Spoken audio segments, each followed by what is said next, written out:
power is still out right now, but we want you to take a look at this.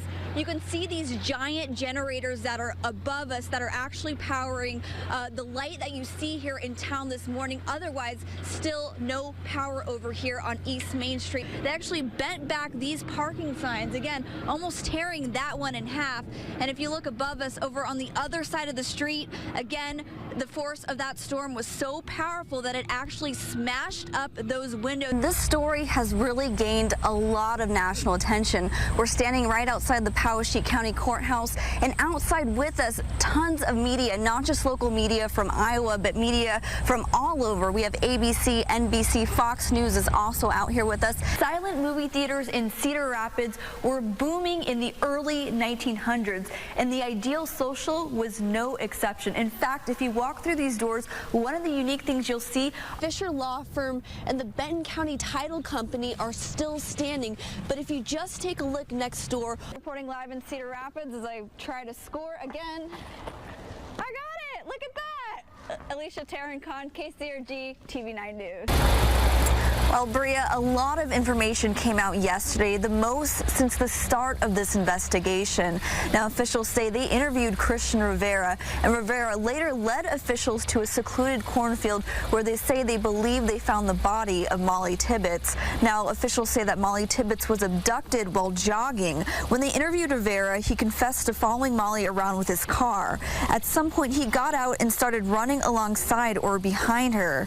That's when Molly threatened to call police if he didn't leave her alone. Rivera told police he chased her down and at some point even blacked out, claiming he doesn't remember what happened after.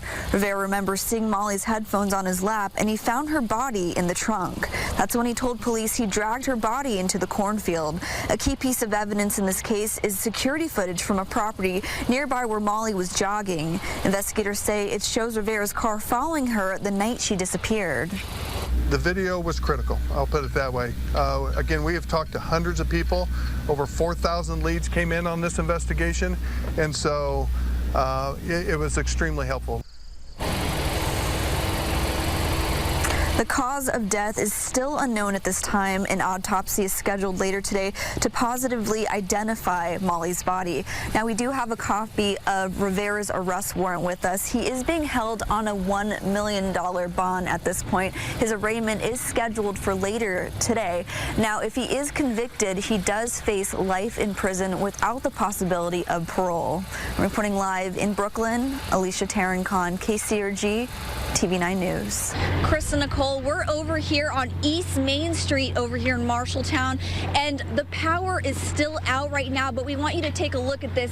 You can see these giant generators that are above us that are actually powering the light that you see here in town this morning. Otherwise, still no power over here on East Main Street. Now, we want you to take a look at some of the damage we've seen this morning. You can see trees that are down. This tree, a lot of them torn in half, pieces of debris all across the front of the Marshall County Courthouse that we've been seeing. If you look on top, again, you can see pieces of the roof that have been torn off of this courthouse here this morning. And again, it's this very similar scene right in front of the Marshall County Courthouse, just pieces of debris and damage all throughout the town this morning. Now, I know TV9 crews have been talking to neighbors throughout the area, and they're still in shock over the damage that they've seen.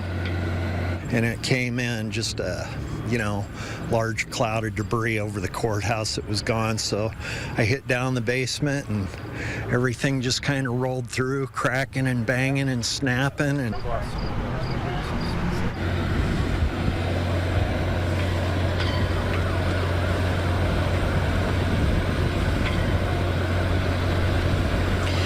Now, Chris and Nicole, a curfew is still in place. I know we just talked to a resident as we were coming into the main downtown area.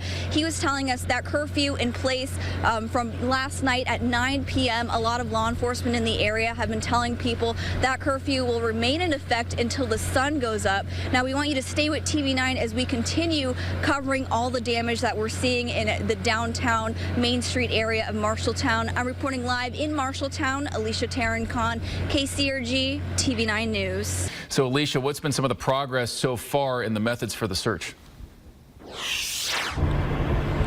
Well, Chris, 20 team captains are out right now leading their search teams on buses, ATVs, and by foot. They're checking ditches and culverts and basically looking for any place that Jake Wilson may be. Now, earlier this morning, we watched a morning briefing as law enforcement thanked everyone for coming out to help search. They kicked off the search by heading into the outskirts of LaPorte City. The morning briefing was shorter today, but still, the room was filled with a lot of new faces. Some volunteers even shared a special connection with Wilson. Jake is actually he goes to CF. We have a really nice special needs program there, so I mean, we've seen him get bussed over and stuff, and I mean, you know, day 4, and they were asking for more people, and we thought it'd be time to come out and do something. Jake is pretty important to all of us, all of the school, everyone. He's an impact. As of 9 this morning, they've had about 250 volunteers check in. It's less than yesterday morning, but law enforcement still expects more people to help join the search as the day goes on. Now, again, authorities say they aren't treating this as a criminal investigation, but multiple agencies, including the Iowa DCI and FBI, are assisting in the search. Again, law enforcement is still asking for more volunteers to come out here and help, and they are having a special press conference that'll be starting today at 11:45. I'm reporting live in LaPorte City, Alicia Tarancon, KCRG TV9 News. KCRG TV9's Alicia Tarancon continues our team coverage in LaPorte City.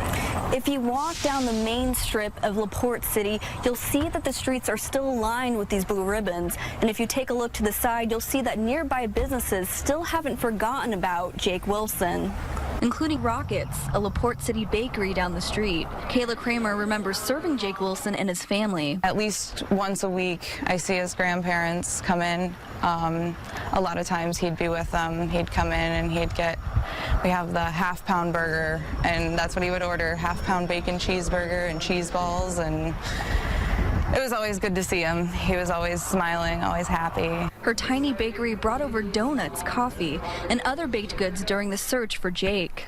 Kayla has been proud of her town and the way other communities have joined in to try to find the missing teen. Yeah, it's been amazing to see how many people care and how much it can bring together communities. She says although yesterday's press conference wasn't the news she hoped for, LaPorte City can finally get some type of closure. The more time that went out without any news was hard on the community. Just not knowing what happened has been a lot of everybody's anxiety and everybody's pain here. Just speaking from my own and experiences from people who I've spoken with. Kayla says Jake is special to their town and he'll never be forgotten. We definitely all have our own personal memories that we'll cherish, and we'll, continue to keep his memory alive and keep him alive within all of us.